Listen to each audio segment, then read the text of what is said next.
Greetings, everyone. Today I want to talk to you about David O. Stewart's biography of George Washington, titled George Washington, The Political Rise of America's Founding Father. As a historian of the colonial and revolutionary periods, you can imagine that I've read quite a bit about George Washington. And I will go ahead and admit that George Washington is my favorite president. I tend to like reading about George Washington's life outside of his political career, but he is my favorite president. And I know that can be a controversial statement, even though when they rank the presidents, he tends to be ranked fairly high. He's usually in the top three. But, there's people who would disagree with that statement that he's the best president. I'll probably need to make a video one day explaining why I think George Washington's the best president. But as I mentioned earlier, I really prefer to read about George Washington's life outside of the presidency. That said, this book, being subtitled The Political Rise of America's Founding Father, indicated to me that this was going to be a political history. So my wife bought me this book for Christmas last year. And I'm always reading something, so there's not a time that goes by that I'm not in the middle of reading a book or an article, or a book and an article. And so it took a while to get to the book, but I read it. I'll be honest with you, I was not looking forward to reading it, but I read it because my wife bought it for me, and I was pleasantly surprised. I liked the book a lot. Despite the fact that it's a political history. So let me explain that. I keep saying that. So in the field of history, we have sort of these sub-categories that we refer to as methodologies that historians tend to work in. And one of those is political history. I am not a political historian. I'm not a fan of political history. I like cultural history and I like military history. And so I was not looking forward to reading this book, perceiving that it would be a political history, and it is.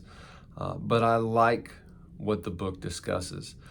Basically, Stewart argues that every event in Washington's life, from the time he was a little boy, through his military service, through his service in the House of Burgesses, and so on and so forth, everything that happened in Washington's life prepared him to essentially be the first president. Now he goes a little deeper with that. He argues that Washington was a master politician because of certain things he did. Like, for example, he put the good of the people at the center of his policies. He committed himself to trying to make everyone's life better. He left society better than he had found it. And he left people with a greater understanding of their power and influence in their own lives and their place in society. So there's a lot of political elements to the book, being a political history, of course. But it's more than that. It's a biography. So it starts with him as a child, follows him through his early days as a surveyor, on to his military service during the colonial period, of course, his time in the Virginia government, the House of Burgesses, the colonial government, to the Continental Congress, to the War for Independence, and eventually, to the presidency, and then his life after the presidency. Great book, that lots of very short chapters, which honestly I think is a better way to write. Unfortunately, that's not really the way in academia we do it. We tend to have few very long chapters, as opposed to something like this that has a lot of very short chapters. Now, the reason we do that in academia, as professional historians, we are normally arguing a very fine point, a very small yet detailed point. So 5 really long chapters sort of facilitates that. However, I think this book was engaging, and because of the way it was written, I think it would be a good book for both academics, professional historians to read, as well as casual historians, hobby historians. So anybody that has an interest in the founding fathers or George Washington, this would be a good book to read, a good biography.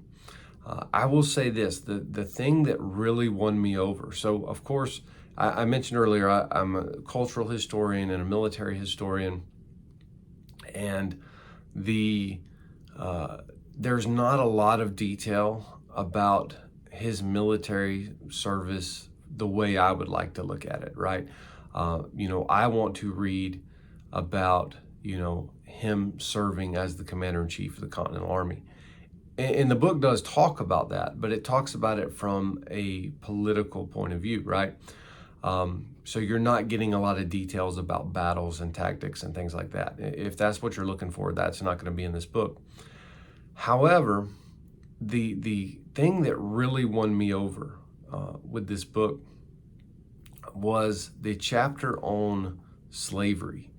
And slavery is mentioned throughout the book, but Stewart really doesn't dig into that subject until, I want to say it's the second to last chapter. It's towards the end of the book, when George Washington makes the decision to free his slaves.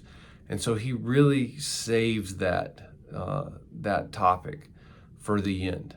And I think he did it exceptionally well. When you today, okay, in the world we live in right now, at the time of me recording this video, I have no idea what the world's going to be like 5 years from now.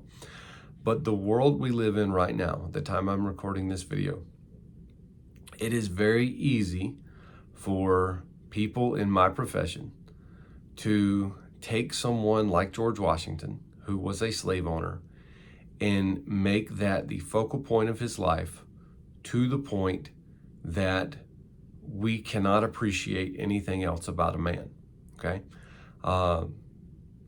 Almost to the point that we ignore the fact that a man who lived in Virginia in the 1700s,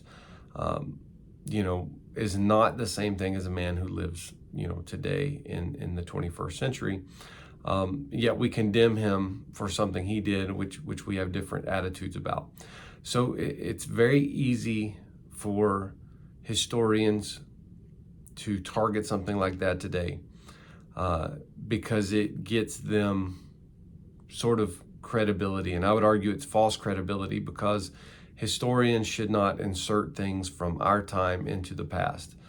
Just like we wouldn't expect to see an F-22 fighter jet in the American Revolution. Why would we expect morals that we create today to be present in the 18th century?